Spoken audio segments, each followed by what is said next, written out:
Phoenix Down Radio is on the air.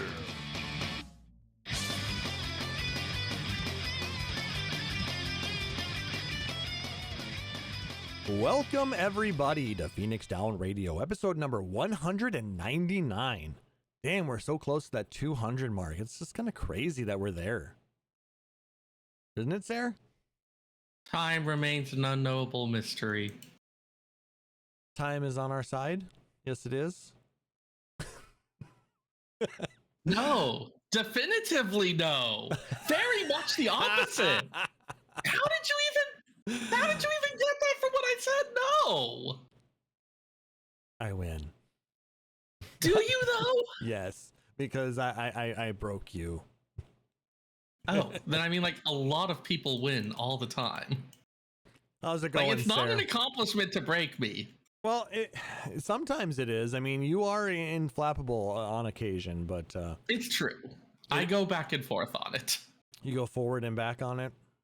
No. I am cutting that off there. Old meme, dinosaur, permaban. Hey, they brought it up in the 14-hour broadcast, and you know it was Koji's fault. And see, broken again. No, this is like muttering imprecations kind of thing. Rassle, frassle, sound of fresh and ration, that kind of thing. Close enough. Close enough. How have you been? Oh, not too bad. Got some spring cleaning done. Managed to remember to log in and not lose my house, so hooray for that. Always a positive. Yeah, there's just started up an anime club at the library, which we had our second session of it yesterday, and we had like 5 people who most of whom stayed for the whole thing. Cool. And the ones who left because their parents showed up. Like, they seem to be just like having fun watching and chatting with each other. So, like, good start. Sounds like it's getting off to a really nice start. Yep, I have put it in order for a bunch of like boba tea, mochi, and some other snacks and the like. So Don't forget some ramune and Pocky. I would love to if I had the budget, but I need to keep it stuff that's going to be reasonably inexpensive. We are a library. Then high chews. They're just go for little that. individually wrapped. You can get a bunch of them in a bag, so they're not Yeah. so expensive. Well, That could work. aren't there a number of Asian markets that you could potentially get some of these things for a lot cheaper than like some of the more other types of shops that make them specialty items? Oh, hey, you have activated the trap card of talking about government purchasing. Oh, okay. Well, I suppose you have to go through specific vendors, don't you? In theory, we could. In practice, trying to get some. Yeah. Like, there's stuff for purchase. Anyway, we don't need to get that deep into it. The short version is that frequently it ends up being whatever you can buy from Amazon, because having a single source thing on some of this for spot purchases is way easier, even though I am certain I could find better options and deals in a lot of other things. Yeah, one nice thing about having a little bit of leeway, I can go wherever I think the best deal is and a lot of that stuff. So Yeah. go me. Yeah. That's helpful. In theory, we could too. It just involves like doing the paperwork. A lot more approvals. I am fine with doing the paperwork, but most of the others don't really want to. I like paperwork. It's how you put the world in order. You're a bureaucrat. Only a lot. With your Look, spreadsheets. do I get little head tingles when I check something off a to-do list? Yes. That's my co-host, folks. I was sure I had another sentence after that one, but I'm just blanking. We broke him again. Yay. No, it's all good. Respect the spreadsheets. Anyways, but so yeah, mostly a lot of that. I have had. Mostly, I've been playing a lot of Satisfactory, which if you've ever seen something like Factorio, Oh, it's I'm pretty familiar much with Satisfactory. Yes. That is another one of, oh, hey, we arrange the inputs and the outputs, and the flow rates go nicely, and products go brrr, and Seyrr's brain go brrr. And then it goes, wee. Oh, I optimized a thing for heavy modular frames last night, and it's so beautiful. You're a nerd. This has never been in question, not even a little bit. So yeah, that's mostly things in my neck of the wood. I'm not sure if you're just being entertaining right now, or if it's just the gummy that's kicking in. Oh, it sure is 20th day of April, isn't it? Yes, it is. Happy 420. I wasn't actually intending. Weirdly, there was not anyone at the library who, like, none of our customers really seemed to be in an especially altered state. Well, I mean, yeah, who knows? But either that or yeah, they were really good at hiding it. Yeah, I wasn't really intending on it, but my girlfriend was getting a little bit of a headache, and I decided to split a gummy with her, and yeah, here we are. Goes very well with, a little bit of food and a little bit of a little beer. Just enjoying it, just having a good time today. It's been. I swear, this turns into a discussion about snack foods. I mean, it could. Well, no. No. We just it's been kind of just a really busy couple of weeks, so we just kind of are relaxing now. We went to the brewery last night. Had some fun with that. Our puppy just got their first grooming. Went to the groomer, got trimmed and all cleaned up, and got snoots booped and all that fun stuff. Do you get a little bow tie? Some of my friends, when their dogs get groomed, like the groomer puts like a little bow tie on their collar. No, and things unfortunately, like that. I don't think that Ian got a little bow tie, but that would have been the best thing. We have a couple of bow ties for him, but I don't know if we put them on after that. But his fur is a lot whiter and cleaner because he's a little guy running through dirt a lot. It's gonna get dirty, but he is really starting to shed a lot. Corgi Undercarriage would be a great band name. Corgi Undercarriage. Corgi Pantaloons would be better. I mean, sure, but like you were talking about, like you're right through dirt, and it's like, oh, getting dirt all on his little undercarriage, and then Corgi Undercarriage. But yeah, the other thing my girlfriend likes to call the little fluff on his back legs is pantaloons. So we got the because I mean, when he's sitting there, they look like they're little, kind of half shredded pantaloons at the bottom. Yeah, no, I can see it. So those got trimmed up a little bit, so they're not quite as all frayed, so to speak. But no, he enjoyed it. He was a very good boy, and he's been doing really well. So he's such a little cutie. Aw, good boy. Other than that, and we're gonna probably go out for a little bit of a drive tomorrow. Hit up a couple of other breweries, and just having a relaxing afternoon. Weed, beer, weed-infused beer, beer-infused weed. I don't think I'm gonna have any of those types of things if we're driving. Okay, yes. Beer, yes, but Phoenix Down Radio encourages you to enjoy adult substances responsibly. Yes, please, and follow all state, local, and federal laws as applicable. Yada yada yada. The federal one is the one we're kind of questioning here, isn't it? I mean. Anyway, without getting too deep into the weeds on this, thank you so much to our Patreon producers, Nick, Nara, Rory, and Mika. We do appreciate your support. Let's go ahead and jump into some gaming community news. For those of you who have PlayStation Plus Extra subscription, just be aware multiple Final Fantasy games are going to be leaving PlayStation Plus Extra in May. This comes from GameRant.com and was written by Dalton Cooper. Let me copy and paste that for y'all. Just so everyone's aware, the following Final Fantasy games will be leaving PlayStation Plus Extra game catalog on May 21st. They include Final Fantasy VII, Final Fantasy VIII Remastered, Final Fantasy IX, Final Fantasy X/10/2 HD Remaster, Final Fantasy XII, The Zodiac Age, Final Fantasy 15 Royal Edition, and World of Final Fantasy. So if you wants to get a couple more licks in on those games, or maybe finish up your progress, please do so within the next month or so. Otherwise, you're going to probably have to go and buy them, which, I mean, isn't a bad thing. They go on sale quite frequently. Yeah.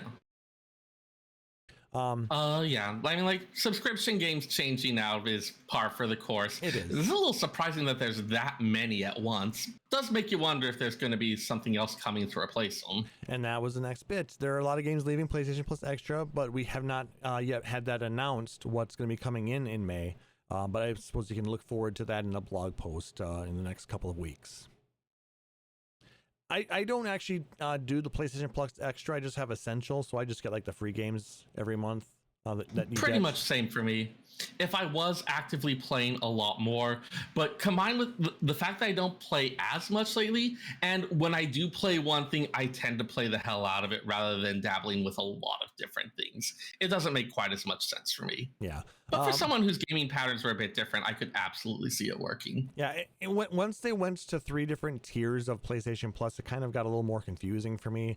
I mean, with the highest tier gives you all of those PlayStation Plus Extra games, plus the ability to do cloud gaming. So if you're into that, maybe you don't have a lot of space on your console or something like that, you can at least play them, via the cloud emulators. And, and from what I understand, the experience has gotten a lot better. Yeah.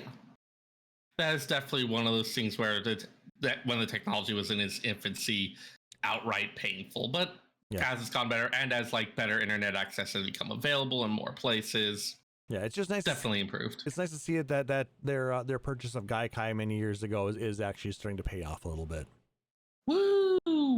All right, continuing on, the Final Fantasy XIV Dawn Trail benchmark demo is out. Have you downloaded it on your computer yet, Seyrr? I have downloaded it. I have not had a chance to run it because I have been running Satisfactory a whole lot. Okay, like I go to bed, but I want to have the thing running because I've got a process that's slow but steady. And if it runs overnight, I come back to so many circuit boards. But I got it. I'm going to run it at some point soon. Yeah, Nick Nar ran it on his computer. Looks like he had about an 8600 on their computer with DLSS. Chili had about 10K on his laptop with DLSS. That's a beefy laptop. I got 16,494 on my computer with DLSS. I haven't run it on my laptop yet, but that's probably going to be the next thing I need to do. I mean, that's got a 3080. It'll probably get about 12, 13K. Yeah.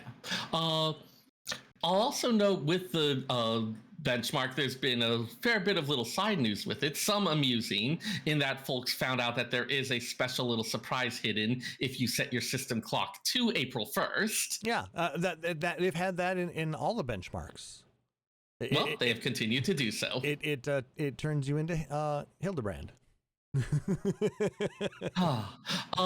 There was also a note from Yoshi P about it because with the new benchmark, we of course got some samples of the updated graphical update, the character creator and the like, and there was a lot of feedback about it. Not all of it positive.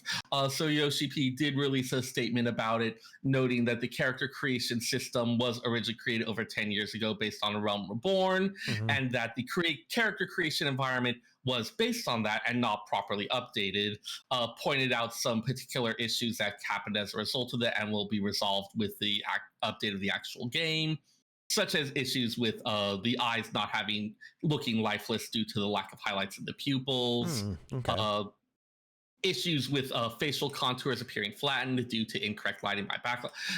And as usual, it was the type of thing where he went a little bit into the weeds on the details and really dug down into what's going on there. So I know some people have been concerned about, okay, this is what the new thing's going to look like. My character doesn't look as great. Having a bit of an explanation for why that's going on and what they're doing to address it. Yeah. And again, one thing, it's so weird to think about. Yeah, like the character creator does he talked about this a bit there. The character creation screen does use a couple custom settings that you will not see in the normal game, just to make it easier to look at your character and pick out those details. And the fact that, like, hey, this is a 10-year-old thing, that you do have these changes happening. especially for something that only shows up in character creation, yeah, that would be super easy to overlook. I mean, did they mention that they're going to be updating the character creator for 7.0?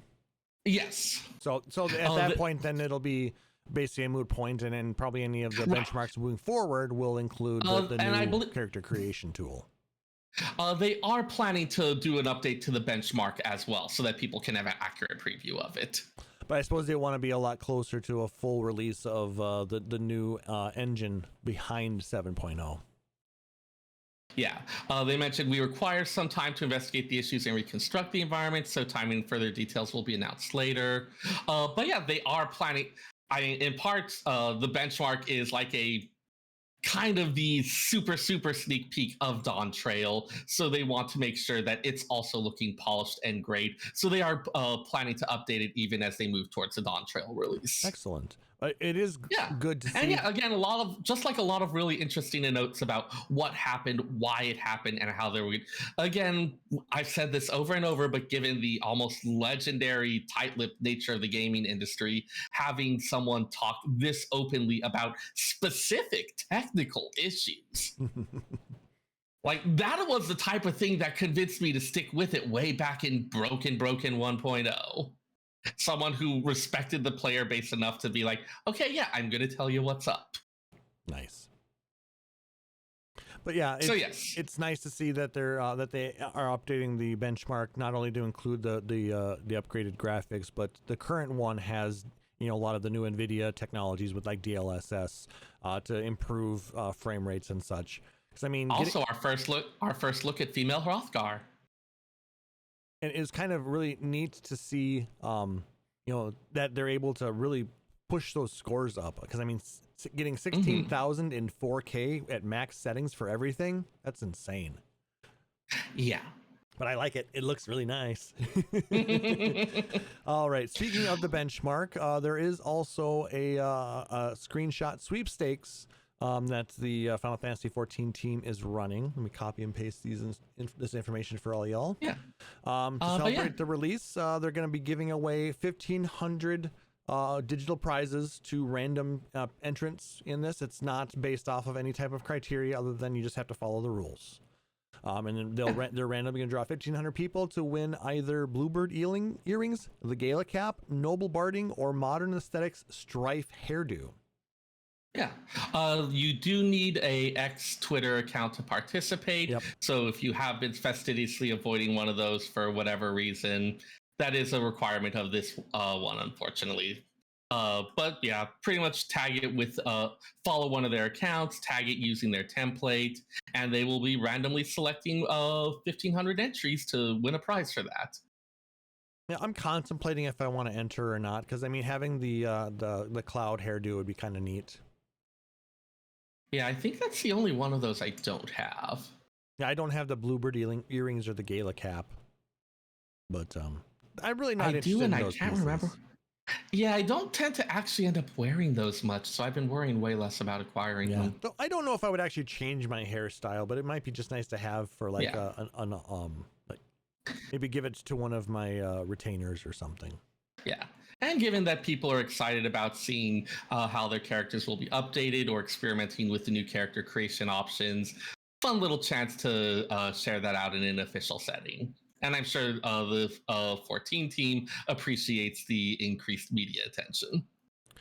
Just briefly, we're going to jump back to the benchmark thing. Chili in the chat is talking about how he wishes there was a benchmark available for the consoles. The real reason they didn't do that is all the consoles can run the game. Yeah. The big issue is, there's so many different variations of PCs out there that they need these types of things to make sure that a user gets a decent experience out of the game. And the fact that they offer something like that and don't lock you into purchasing the game first, that's huge. Yeah, I mean, like, there are plenty of things that will have a benchmark, but it'll often just be, okay, it's going to run sample stuff.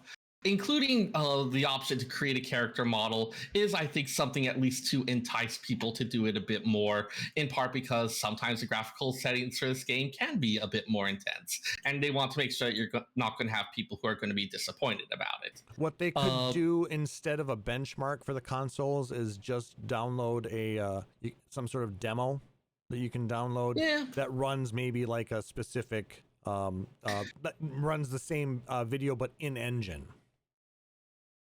Because that's the biggest thing is what you're doing is you're running a specified cutscene in the game engine for the game. At that point, it's a lot of additional work for developing the thing on that. It is. Well, yeah, for something where with the benchmark, there's again, you get the benefit of people can know if their system is going to be able to run the game properly. That is a pretty vital thing.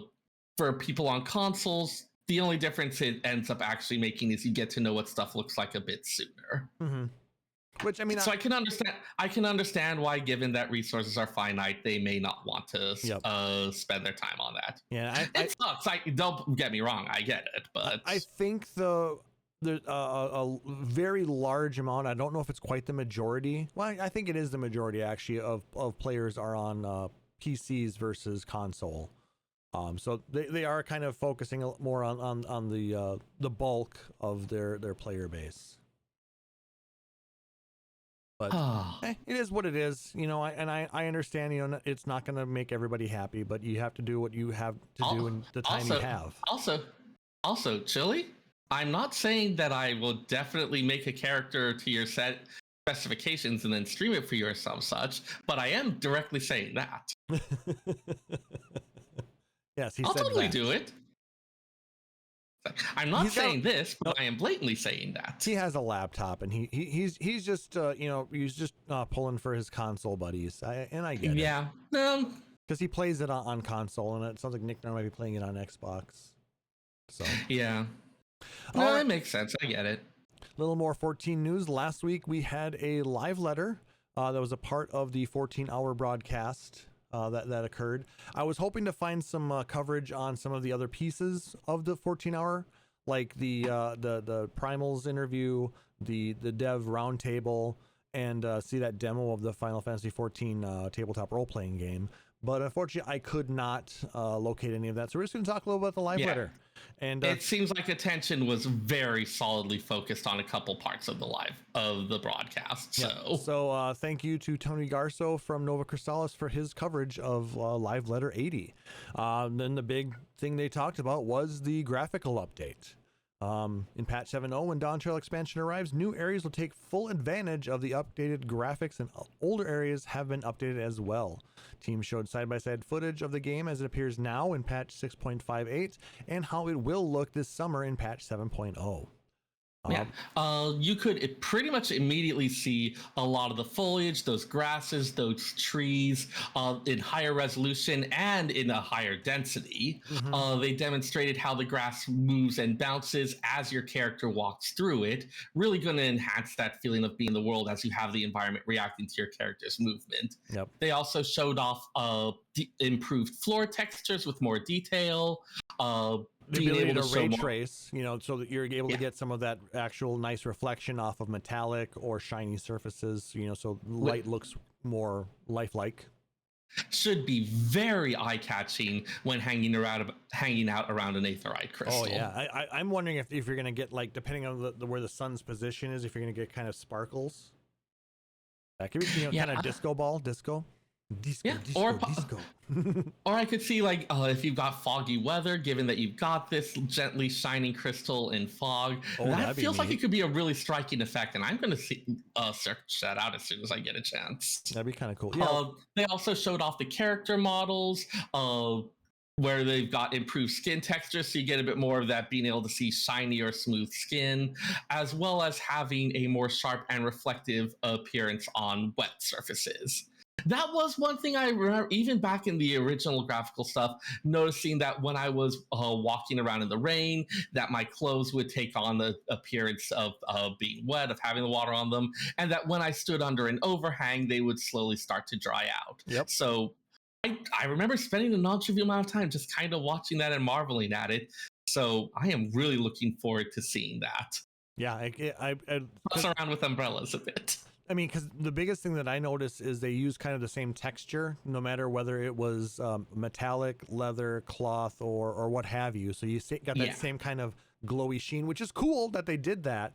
But the fact that it might actually be more reflective of what it would be in the real world. So I mean, your armor might be shiny like that, but your leather is going to get kind of muted. Your cloth is going to get more saggy and dark.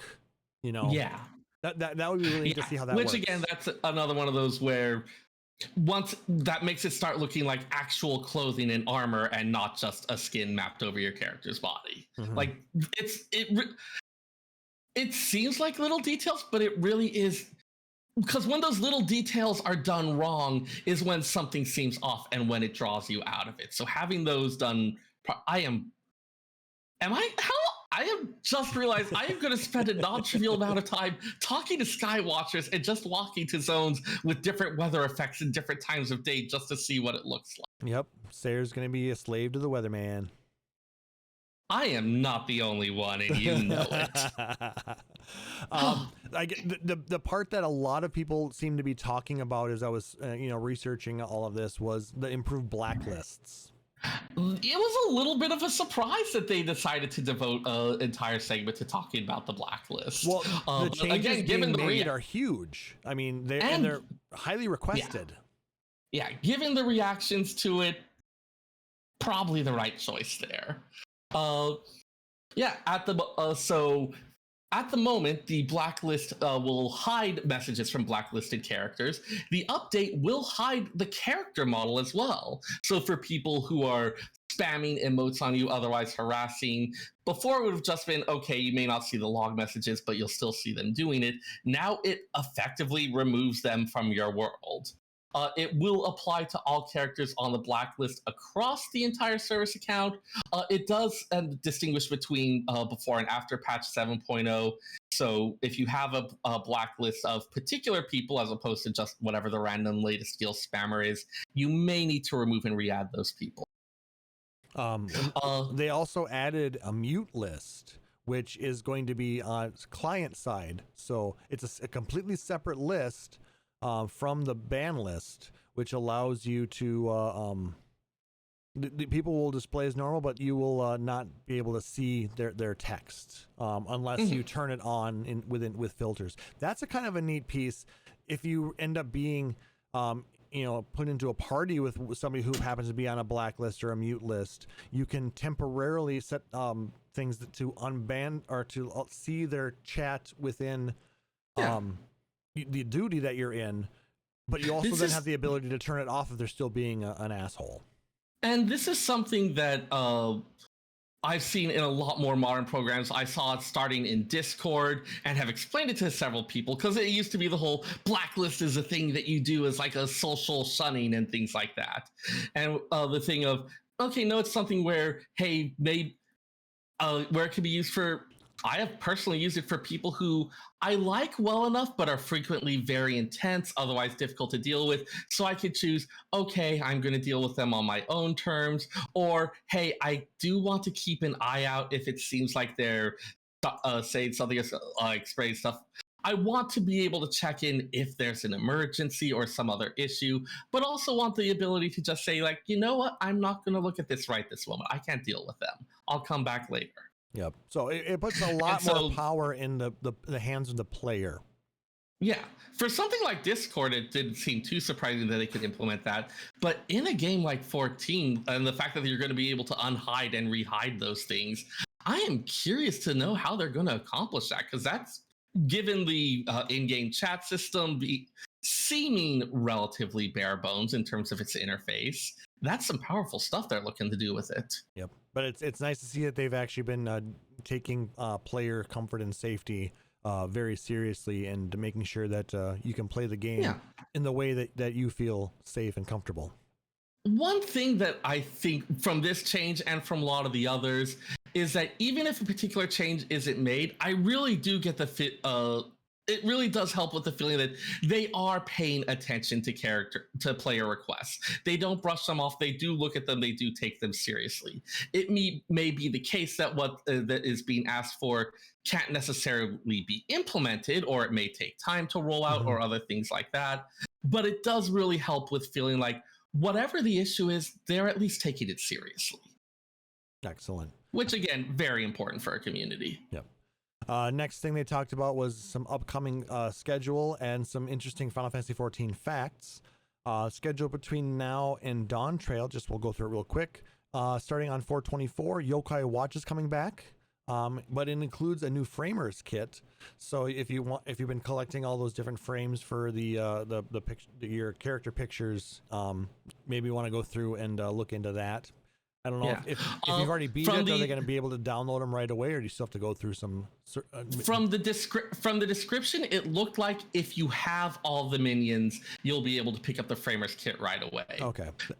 So for those who had completed every single bit of the event before, there's not much extra required. But for those who hadn't, for those who do want to get all of those wonderful silly mounts and weapons, friend of mine actually was just remarking that he had been admiring someone's yokai weapon just a couple days prior, so this was very fortuitous timing. Chili says you can buy the those pieces with MGP.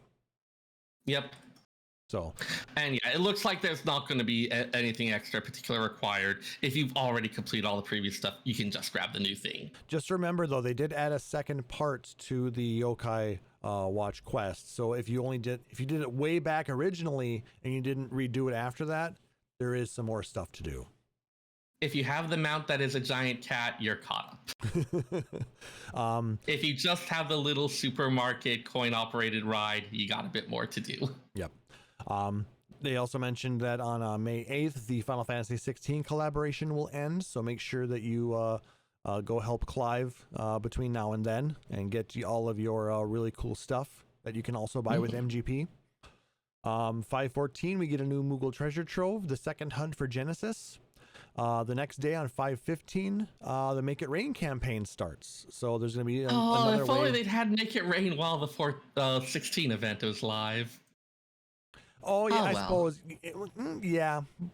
It would have been nice. Like, you need 400,000. It's doable, but Make It Rain always makes these things easier. Mm-hmm. And who knows if there's going to be any new stuff coming with it. I kind of doubt it, but we'll see.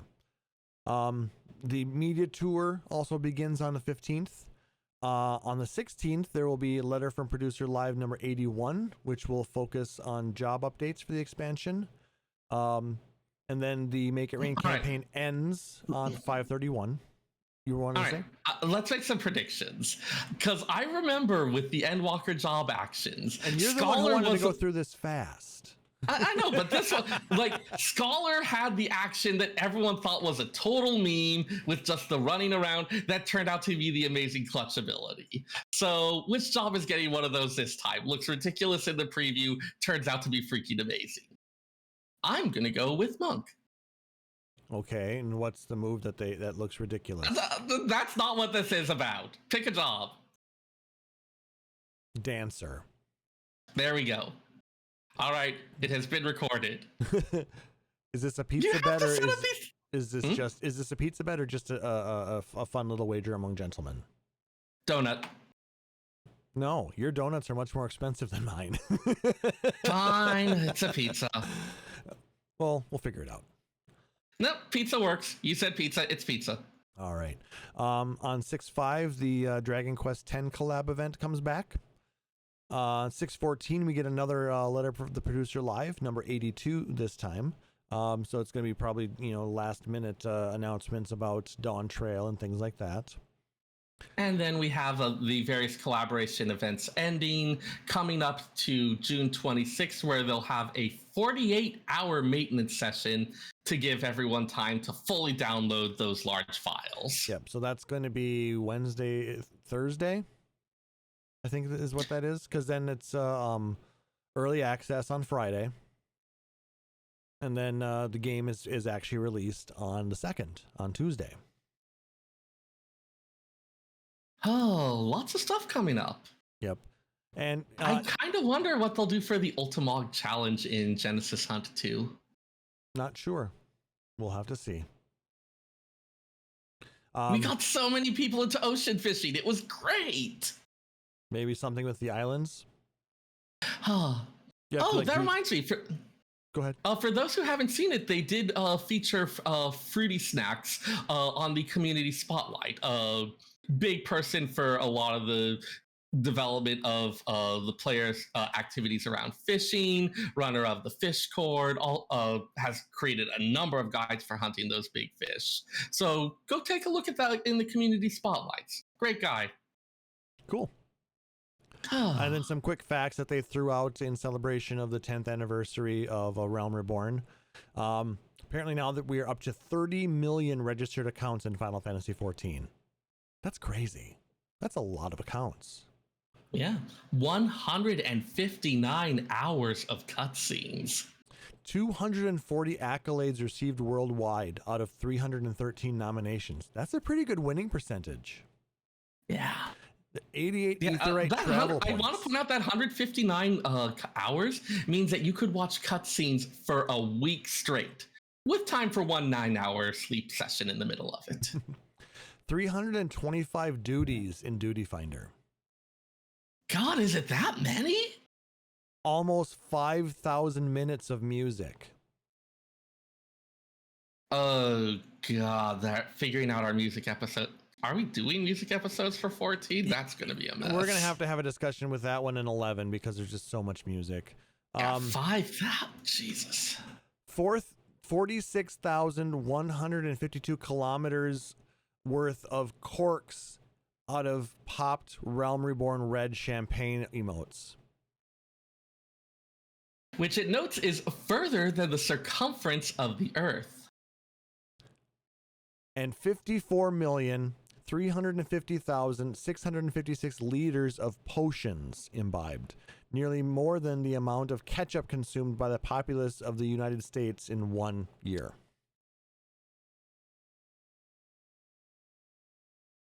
That's crazy. We eat that much ketchup? Apparently. Damn. I don't like ketchup. I prefer barbecue sauce, but I don't know if they count because there's ketchup in it. Question mark? I imagine it's used based on like production statistics and things like that. Yeah. Well, I mean, there's a lot of people who like ketchup. We call them weird. Wait. That means that they have standard figures for like how many milliliters a potion is. Yeah. Or they also had a note on the number of tons of materia melded, which means they must have notes somewhere for how many ounces a piece of materia weighs. Yeah. I didn't know this 16,000 information. tons of materia. I didn't know this information exists, but now I need to have it. How much does a single piece of materia weigh? Probably about an ounce, 1 ounce. Maybe. But now I need to know. Also thinking about it, what is the unit of volume measurement in Aetheris? Because they don't have milliliters. I don't think they have liters. We've got like ounces. Do they have fluid ounces? Oh God, I'm going down a NIST rabbit hole. Let's move to the next thing. And no, Chili, I don't think brown sauce counts. Because they're just talking about ketchup in the US. Yeah. We don't really have brown sauce in the US. That's still a lot. Yeah. Like ketchup gets used on a lot of things. Yeah, that's true. It is pretty... People also have strong opinions about it. All right. And then the last bit of news we'll talk about here, the Final Fantasy XVI DLC, The Rising Tide, is currently live. So if you pre-ordered it with your Final Fantasy XVI when it was announced, you should be able to download it to your PlayStation 5 and play it. It came live on Thursday. Final DLC for the critically acclaimed action RPG Final Fantasy XVI titled The Rising Tide, released on today. This is from the Square Enix news article about it, for the PlayStation 5 console. This paid DLC follows the successful release, blah, blah, blah, blah, blah. The Rising Tide unlocks an all-new story, battles, side quests, weapons, accessories, level cap, and more, adding a new depth to Clive's journey before the exciting conclusion of 16.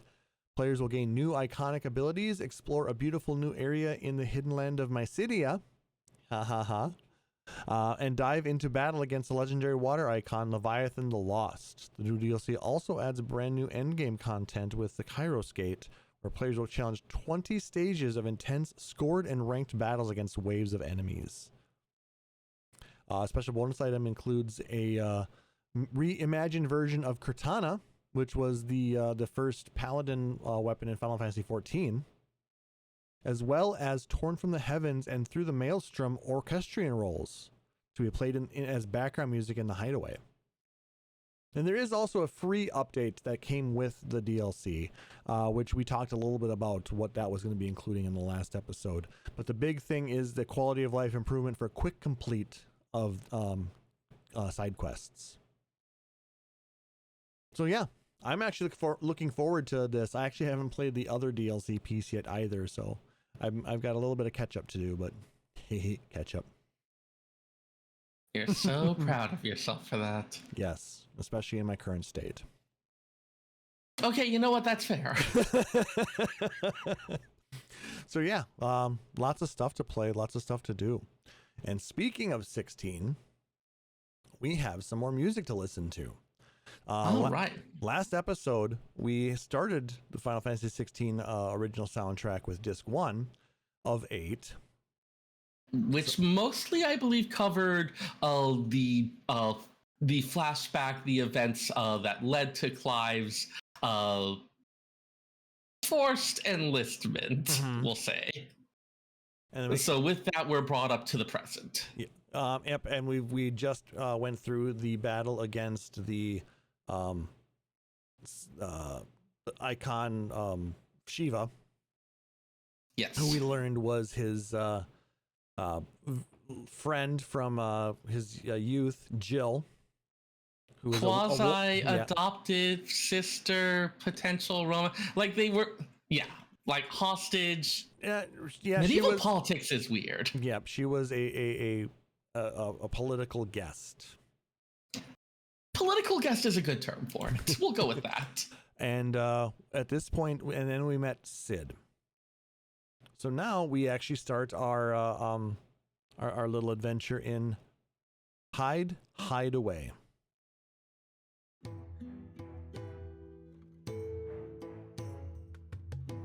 This is Sid's leitmotif, and it plays in Sid's hideaway as he brings us there.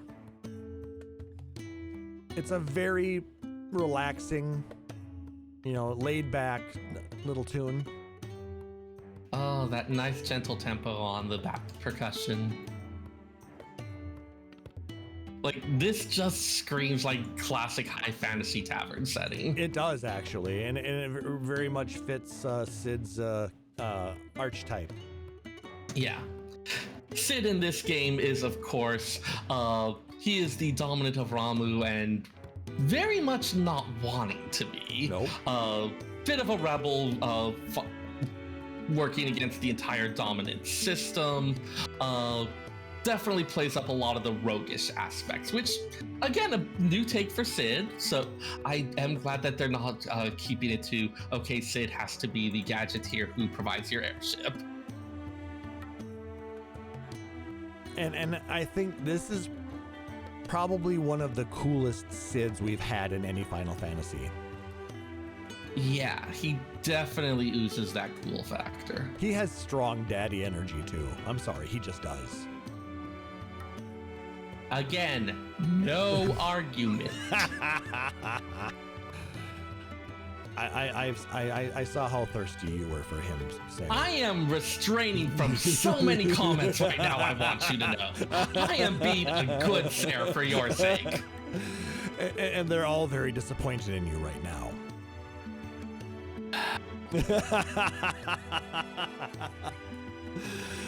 Well, I think before we drive poor Seyrr mad, let's go ahead and jump on to our next tune.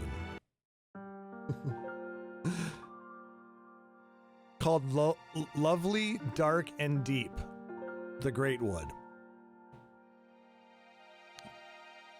I'm sorry, I'm a little childish right now, but...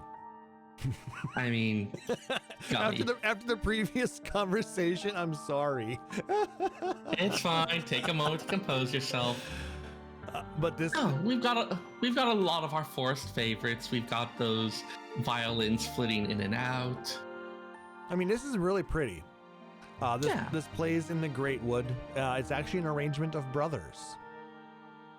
which I think, did we have that last week or last episode? I believe we did, yes. Which was the leitmotif for Clive and Joshua.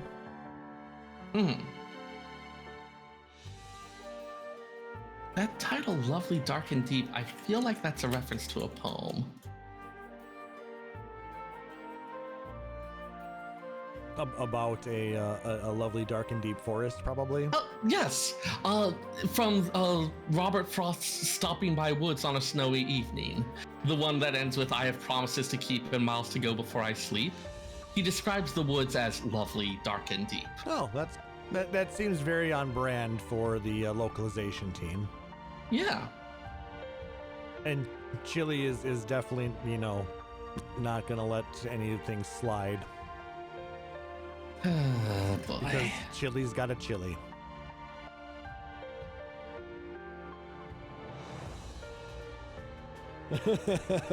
Love the side eye. You've been taking lessons from Ian, haven't you? I mean, corgis are the master of side eye. I'm sure you provide him plenty of opportunities. All right, let's go ahead and continue. Yeah, I mean, like, go ahead. Give like the whole reference to that Robert Frost poem, the whole idea of miles to go before I sleep, of this stuff left undone. Okay, that adds a dimension to it I had not realized before. I like that. That is very deep. Let's go ahead and continue on. Our next song is called Too Bloody Quiet. This plays in the scene when Sid and Clive sneak into Lostwing. This is there's an arrangement of prelude in there if you hear it in the background there.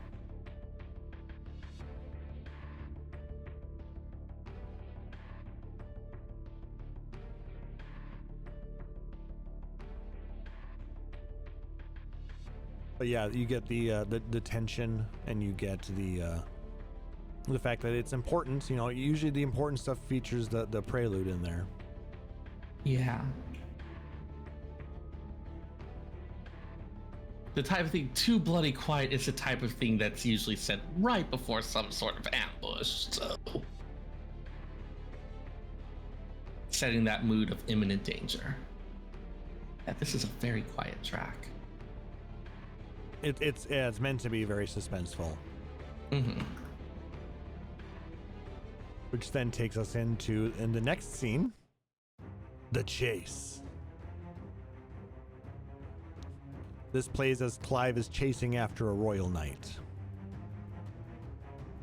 I believe they were trying to gather some information about, kind of the whereabouts of the dominants at this point, so they can formulate their plans and figure out where they're going to start. Right.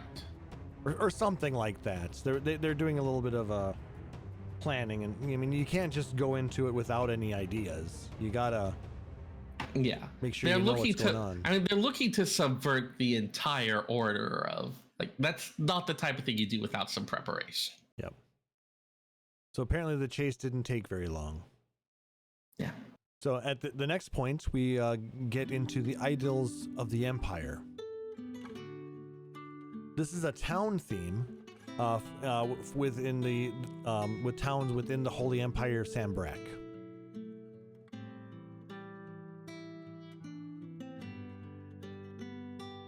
And it is a very idyllic theme. Yeah, you've got some stuff that shares aspects with Hideaway, just in terms of like the selection of instruments, kind of the gentle tempo. Mm-hmm. It's meant, towns. A lot more led by the woodwind, whichever one that is. I feel like it's a flute, but I'm not 100% sure. Yeah, it's a flute or piccolo.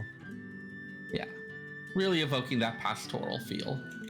This reminds me of like it gives me kind of Ronfar vibes. From 11. I could see it. Yeah.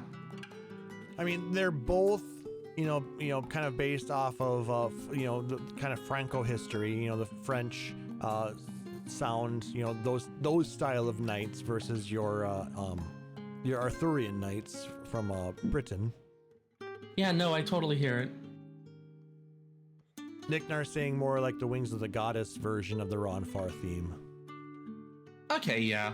But still, like, that general vibe of thing. Like I said, very, very laid back, because a lot of the towns in this area, or in that kind of historical period, were very laid back. They just kind of got by. They didn't stick their necks out very, very much, and it was supposed to be the place of refuge and safety. Yeah. And for a lot of towns and like things like who the king is, all of these various political, the only thing that really affects for them is whose face appears on the coins. In terms of their actual day-to-day, one ruler's about as good as the next. For the most part. I mean, most rulers are only out for themselves. I'm sure that there were a few exceptions out there, but even then, their day-to-day life wouldn't necessarily be affected very much. Yeah. A lot of the stuff in terms of how aware we are of policy, how much policies can be made that will be affecting stuff on, that is very much a modern thing.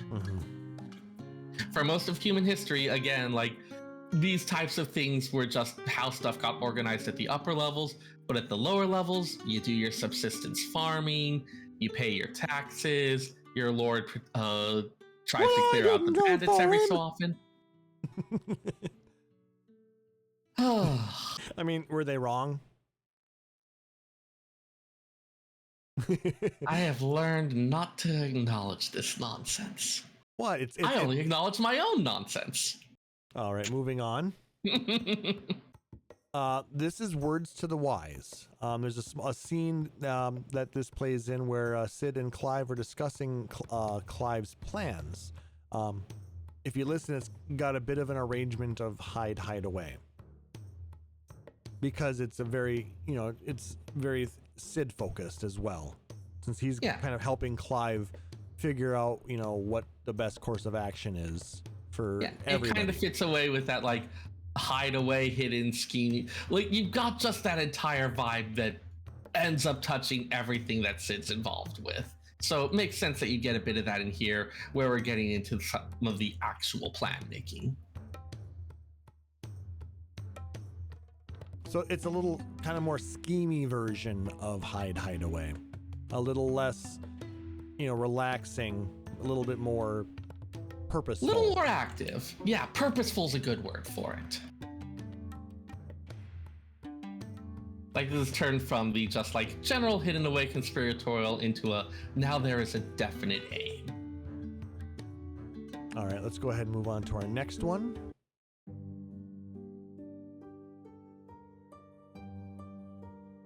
This is called Domina. It plays in a flashback scene with Benedicta and Barnabas in Barnabas's bedchamber. This is a pretty steamy scene, if I remember correctly. Yep. And if you listen, there's an arrangement of another theme we're going to be listening to upcoming called Control. Take a guess whose leitmotif this is. Yeah. It's not Barnabas. And I mean, there's a reason why it's called Domina instead of Dominus. Yes. Very much. Or it'd be Domino. I think it'd be Domino. I know just a little bit of Latin and the roots on these particular types of words. It's from 40K. Warhammer has a lot of Latin in it. Let's see, Dominus, Domini, feminine, Domina, and then there's Domine. There's also nominative versus vocative. But yes, Domina is definitely the feminine form. Yes. And no, Nicknar, not Domo Arigato, Mr. Roboto. Completely different language. Doesn't even share cognates. Domo.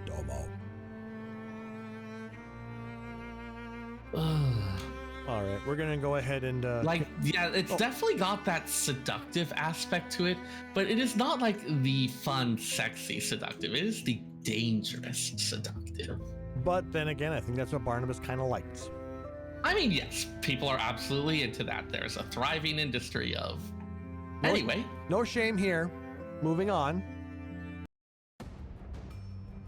This is Before the Storm, Caer Norvent. Guess where this plays?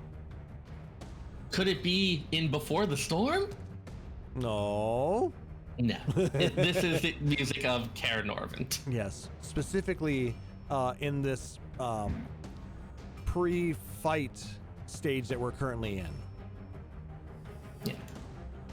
Benedicta is, of course, the dominant of Garuda, so we're getting a lot of wind and storm imagery in the titles here. Yep. Before the storm, as we're building towards this confrontation, for instance. Oh, and this is a hell of a confrontation, if I remember correctly. Mm-hmm. Leads into some real crazy shit.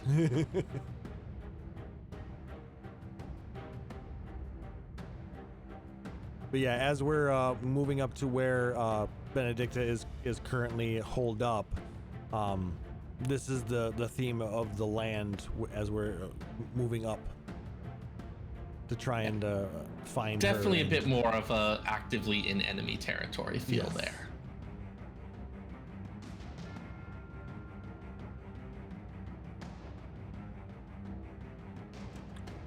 I do like the sense of suspense that it brings. But it's a lot of songs, so we don't have to play the whole thing. I think we kind of get the gist of it. Yeah. But what comes after, you know, the prelude to the storm? The thunderstorm. And how apt is this name? This song is playing as Cid is fighting Benedicta. Lightning is fighting wind. So yeah. Interesting choice to have, cause like the two of course clearly go together. In the thunderstorm, you've got, if you're invoking Japanese mythology or just references of a fair amount of the audience of this game might, you have the twin gods Fujin and Raijin, which they've used before in other games. Just this idea of the one and the other going all pretty much always found together, sometimes kind of working with each other, sometimes clashing against each other. Like two forces of nature for the price of one.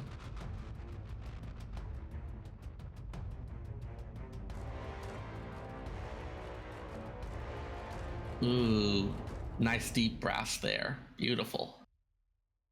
Oh, that was it. 1 second. I was actually sending a quick text here.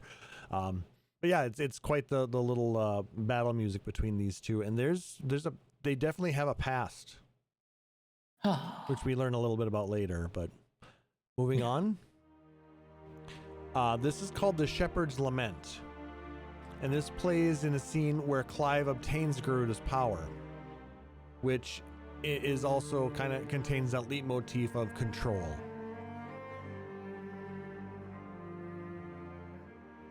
Yeah, the tongue-tied myself. The dominants and their icons are pretty much inextricable from each other. So when you're talking Garuda, you're talking Benedicta, and vice versa.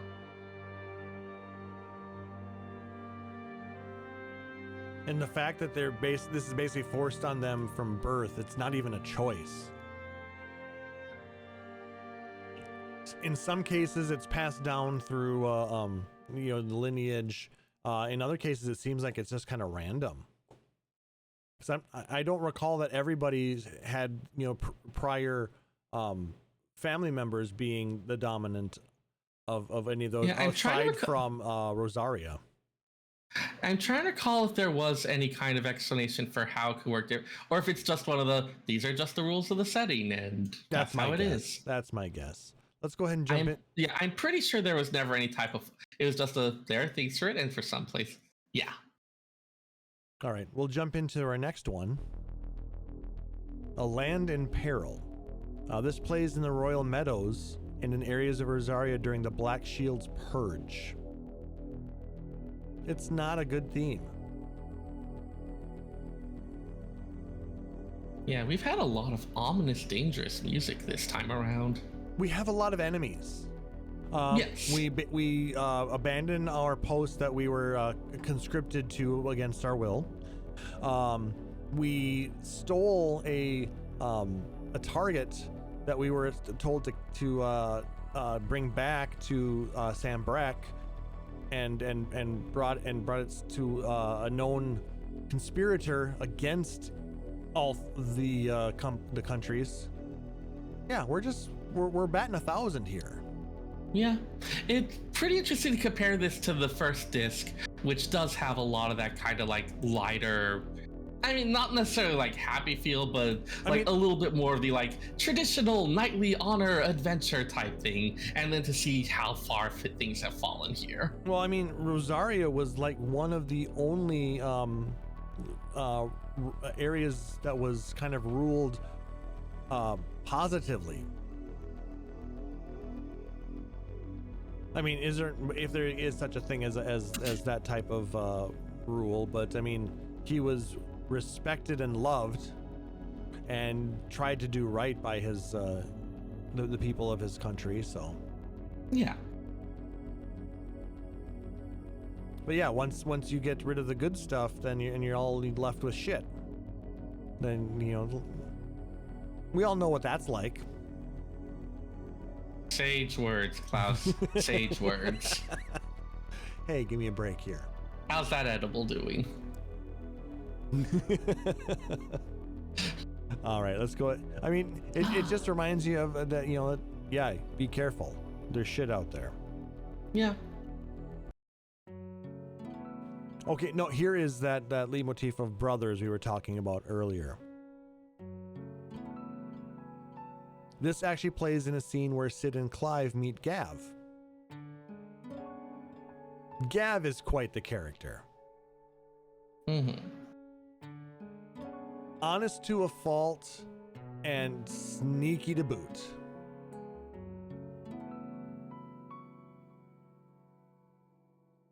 His voice actor did an amazing job.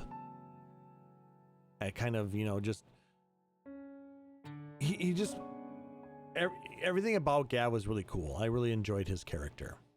Mm-hmm.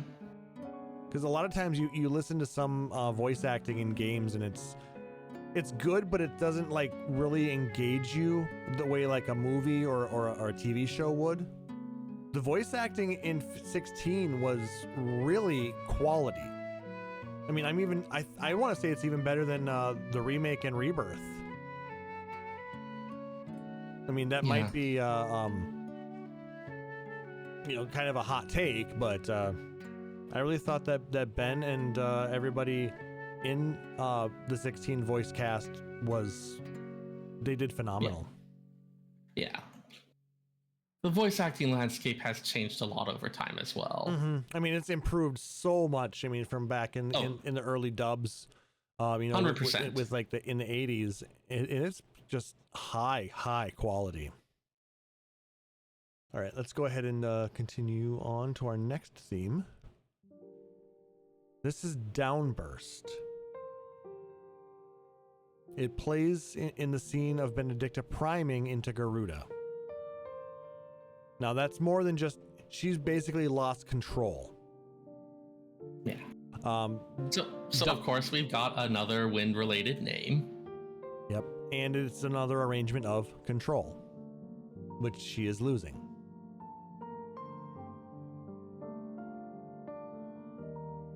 Nick Nar has a good point. 16 was a bit more serious in its tone, so maybe that's why it resonated so well with me. Yeah. And there is a lot of levity in 7, I will say that. Oh, 100%. Lots of very funny asides, lots of things where they're pointing out the strangeness of things. Neither one is necessarily better or worse than the other, but they are going to give you very different vibes. Mm-hmm. And I know that in the series, we haven't necessarily had as much of like a very serious one. Even like, some of the other installments that were a little more serious did have a bit of those moments of levity. And there's a lot less of that in 16. Mm-hmm. Though I will say that the quality of voice acting in this was about 1,000 times better than Stranger of Paradise. Oh, let's not even go down that road right now. But I mean, you get me. All right. This is Seyrr's careful lack of comment as we move into our next track. Next one is Vengeance Found. This plays in the scene of the hooded figure calling Clive into the tornado. He doesn't know that he is the dominant of Ifrit yet. He thinks it's the hooded character. And this is a thing where he's been searching for the dawn of Ifrit, searching for the person who destroyed his life. So at this point, yes, his vengeance has been found. He has found the thing that he wants to take vengeance on.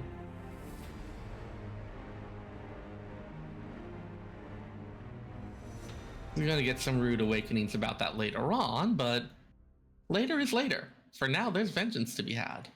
And now there is calling. This plays in the scene where Clive sees this hooded figure in the eye of the Tempest. So we've got this pursuit aspect going on. And as he I'll just say, as he gets closer, he then is against the wind in the eye of the Tempest. Guess where this plays?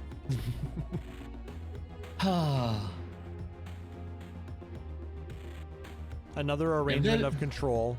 Yeah, this is he finds the hooded figure, and I'm trying to remember exactly what happens at this point. I just remember that there's a big battle.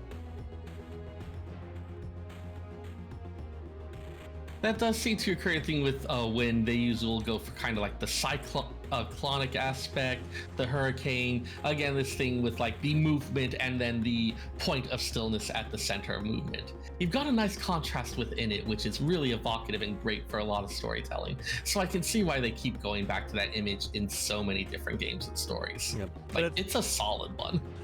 But it's also very nice that they're changing the music up just a little bit.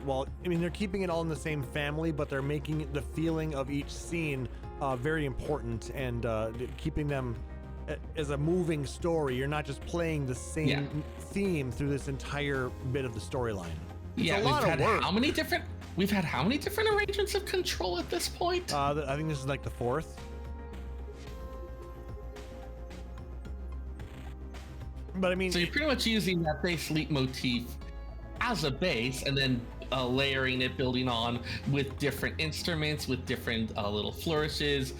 Really nice way to have it all be connected while still evoking individual emotions and situations for each scene. Exactly. And then evolving into control. So you can hear this part that was kind of the same seed in a lot of those other arrangements. So you know it's related to Benedicta, but this is all about her. It's very wild, it's very voracious, it's in your face. And it's showing somebody who struggles to maintain control, and then once they lose it, they just let it rip. Yeah. I don't know if there's a better way to explain it. I mean, there's like kind of a dichotomy you get with this, where it's like the person who attempts to control, often in a lot of ways being controlled by their own fears and anxieties, their desires. It's one where like the control is often a double aspected thing of the one who controls and the one who is controlled, and how the same person kind of will frequently hit both aspects in different ways. Okay, I just noticed something now, and I should have noticed this before. Mm-hmm. Each of the discs is icon based. Makes sense. The first disc was Phoenix based. And this one's all about Garuda. This is all about Garuda. Phoenix was the first icon that we faced, or that we dealt with. And now the next one, well, there's a little bit of Leviathan in there, but it was mainly control. These this is a story about the icons, where the icons kind of act as chapters, as themes. It makes sense that the soundtrack also effectively gets divided up that way. Yeah. One thing that is kind of neat to point out about Control is that while it does have some motifs from Prelude, it also gets some motifs from Fallen Angel in there, Final Fantasy XIV's version of Garuda. Yeah, I mean, that makes sense because the team was everybody from 14.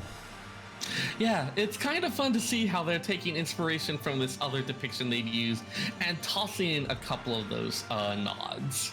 I mean, it makes sense because they have used similar themes for characters throughout the series, mostly with like things like chocobos, Moogles, and those. But the fact starting to develop kind of character themes for some of these other beings makes a bit of sense. Exactly.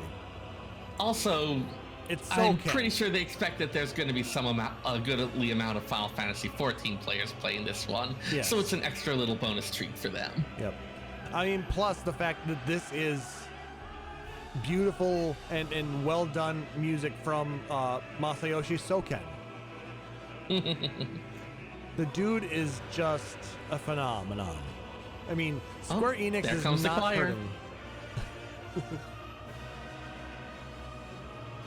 You know shit's serious when you've got the choir coming in. Yep.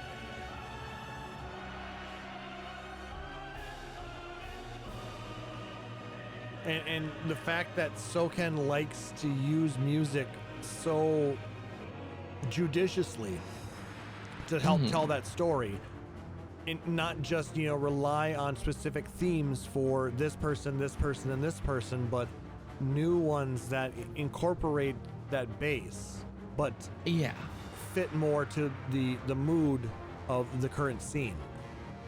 Yeah, especially like some of those ones you had, like the one that was blending elements of Shiva and Titan, I believe it was, that we had on disc 1. Yep, and then we had with Sid and Benedicta, Yep.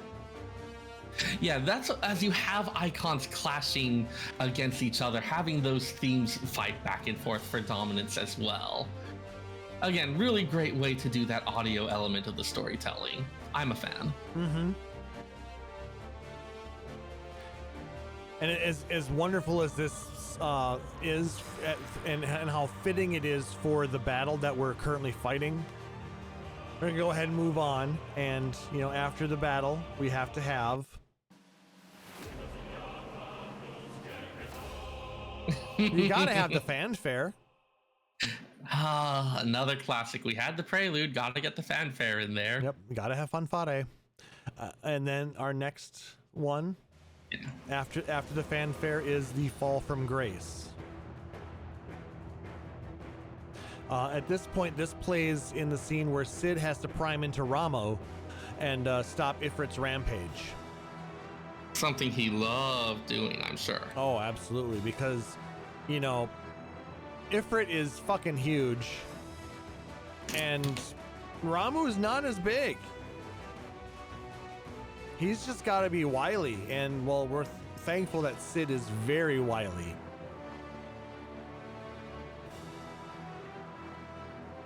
Once Sid is able to cool Ifrit down a little bit, I mean, though what should have been Shiva there, I guess. Anyway. We have I think it works a little better just in terms of, okay, if it's Shiva versus Ifrit, of course Shiva's going to have an easier time of it. Yep. Having one where there's not the clear elemental victory does make it into a little bit less of a foregone conclusion. Yeah, it was kind of shocking in its how it concluded. So proud of yourself. This is called A Pendant Darkly. Plays in the scene where Sid places a pendant on Benedicta's body. So at this point, she has ceased to be and was killed as part of the that battle.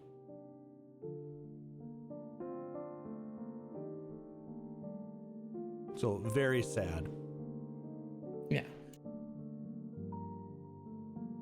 Now that pendant, we do actually see it on Sid in a flashback cutscene.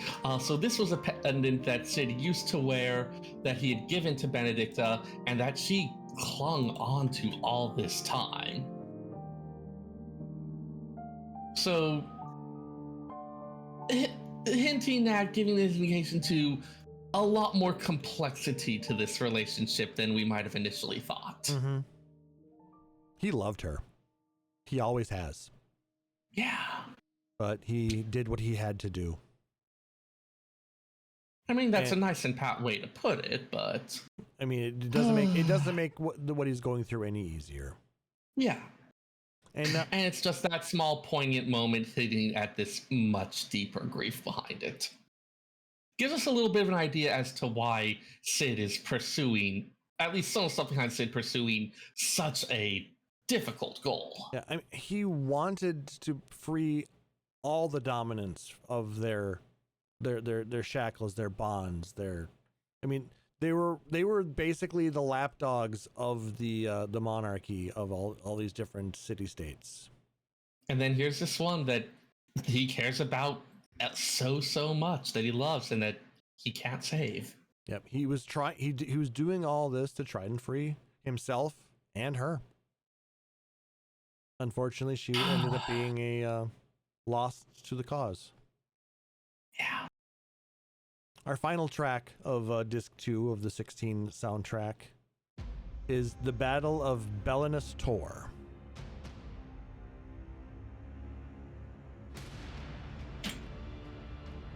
This plays in the scene of said battle and contains motifs from Ascension and The Riddle, which I believe we will get to in future tracks. Yeah. This is setting up for the next chapter, basically.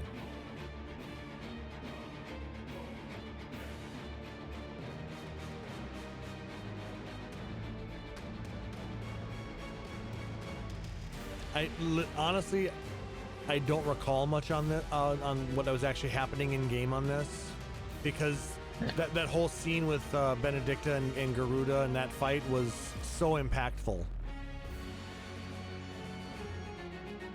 It was an oh shit moment, honestly. 100%. But yeah, I wish I could remember more about this particular scene. Yeah.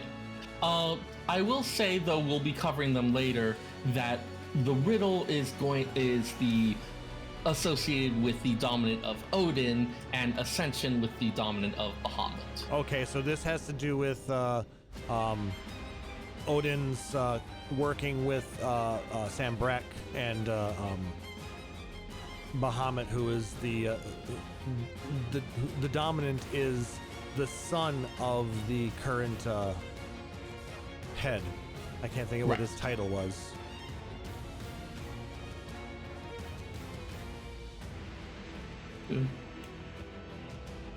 But yeah, this story is the Holy Emperor, I believe it was. Oh yeah, okay, that sounds right.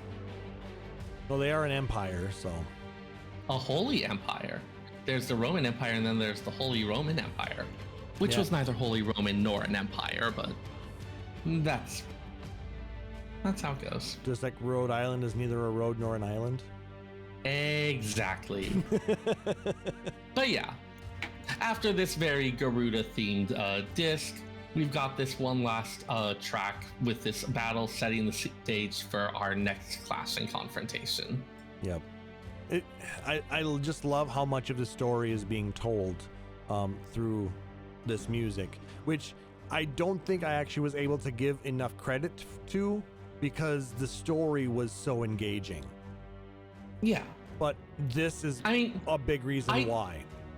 Ideally, the music should be something that isn't necessarily grabbing too much of the attention, but is working to support it. So it sounds like it did its job perfectly. Actually, yes, it did. I was going to comment. It's just a pity that it may. Yeah, it's just a pity that it may end up something of an unsung hero. Don't quit your day job. What? It's okay when you make this kind of joke.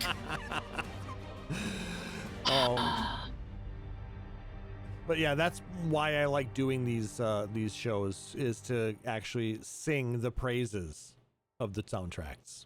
Yeah, and again, for stuff that's done well, which so many of these are, it's something that during the game it may fade a little bit into the back. And so once we get the chance to go back and listen to it, talk about it, and look at where it came from, that we can really appreciate a lot of the complexity that's going on with it. Yep, listening to these kind of elicits memory of the actual gameplay as I'm actually going through it myself. So that's why I love these, because it just elicits so many memories and emotions of what was going on. And this story brought up a lot of emotions. We'll be talking a lot more about that in the future. And that's what it's supposed to do. So good job, Soken. Yeah, I hope you guys get some more karaage. He loves his Lawson's chicky nuggies. I do hope he eats some vegetables sometimes. Yeah, usually like French fries.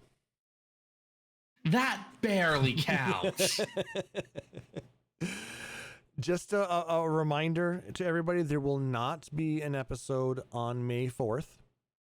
We will be attending a New World Final Fantasy concert that day. So we'll talk a little bit about that on episode 200, which we're probably... We being you. Yeah. Well, yeah, I'll be talking about it. Maybe Nick Nar will want to jump on and talk about it too, because he's going to be there as well. Do it, Nick Nar. I mean, guest host. He did a great job filling in for you on Extra Life weekend. A++. Yeah, I was very proud of that. So if you want to join in on as a guest on that episode, Nick Nar, let us know. We'd really be interested in having you. I am going with some friends to what they have described as discount wine country. I have no idea what's involved with that, but it should be pretty great. Yay! I can get some like cheap stuffed red to make wine jelly with it again. Excellent. Have you ever had wine jelly? It's great. I have not. It goes awesome with cheese. You could put it on your toast if you want to make brunch even gayer than it already is. It's good stuff. Brunch is the gayest meal of the day, not eaten off of a twink stomach. I don't make the rules. I just report the rules and enforce the rules, which is kind of like making them, but shut up. The fun part. Exactly.